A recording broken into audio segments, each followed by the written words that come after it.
Bonjour tout le monde, bienvenue à cette nouvelle capsule d'écoute agricole des Laurentides. Émilie Lamarche, travailleuse de rang. Mon sujet aujourd'hui, déléguer, ça s'apprend. Vous connaissez tous le dicton « On est toujours mieux servi que par soi-même ». Oui, en effet, on a souvent l'impression que quand c'est nous qui faisons les choses et sont faites à notre façon, selon nos exigences, c'est mieux.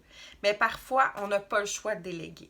Il y a juste 24 heures dans une journée, on n'est pas des machines, on est des êtres humains, puis on a aussi nos limites à nos compétences, à notre niveau d'énergie, etc. Bref, surtout dans un contexte agricole, il faut souvent apprendre à déléguer. Pas toujours facile pourtant. Les gens qui ont une personnalité plus perfectionniste, qui sont exigeants, un petit peu plus contrôlants, ont de la difficulté à accepter que les autres fassent les choses parce que ça ne sera pas nécessairement fait à leur manière. Donc, ils se disent, bon, ben, je vais tout faire, ça va être moins compliqué. Le danger, c'est qu'on peut se brûler et qu'on peut, justement, on va en venir à devoir tout déléguer parce qu'on n'est plus fonctionnel. Donc, pourquoi déléguer? Ben, en fait, c'est pour ça. C'est pour apprendre à travailler ensemble, à respecter nos limites.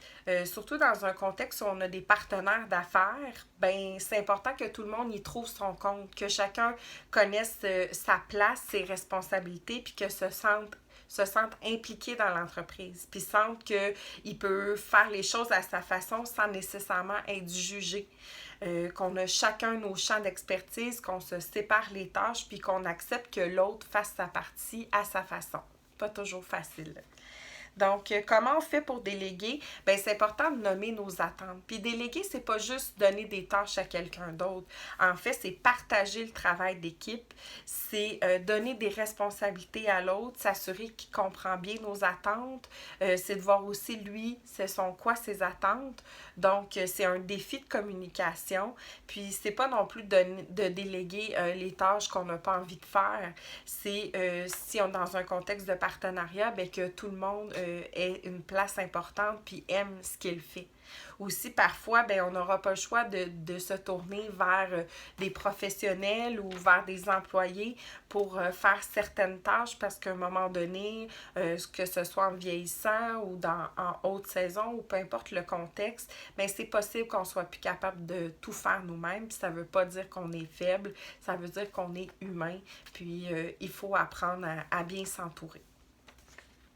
Donc, à qui on délègue? Bien sûr, c'est important d'avoir autour de nous des personnes de confiance, mais c'est aussi important de bien connaître les gens qui sont autour de nous. C'est quoi leurs forces, leurs difficultés, puis les nôtres aussi.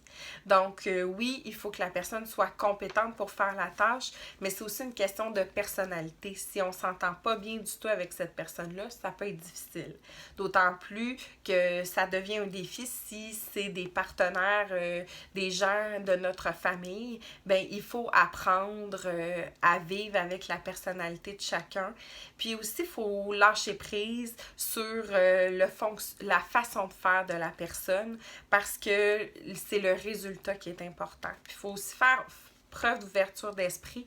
C'est pas parce que ça fait 10 ans que je fais cette tâche-là de cette façon-là qu'il n'y aurait pas une meilleure façon de faire. Donc, tout est une question d'ajustement.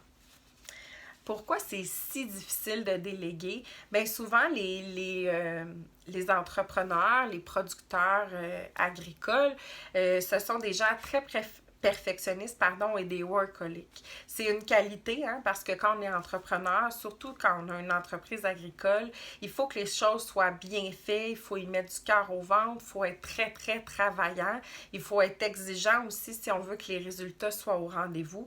Par contre, ça peut aussi devenir un défaut. Pourquoi? Parce que ça a un impact relationnel. Donc, si on est trop exigeant envers les autres, on risque de perdre les liens puis de créer des conflits. Puis aussi, bien souvent, les gens qui ont une personnalité plus contrôlante, ça cache parfois un manque de confiance, une insécurité.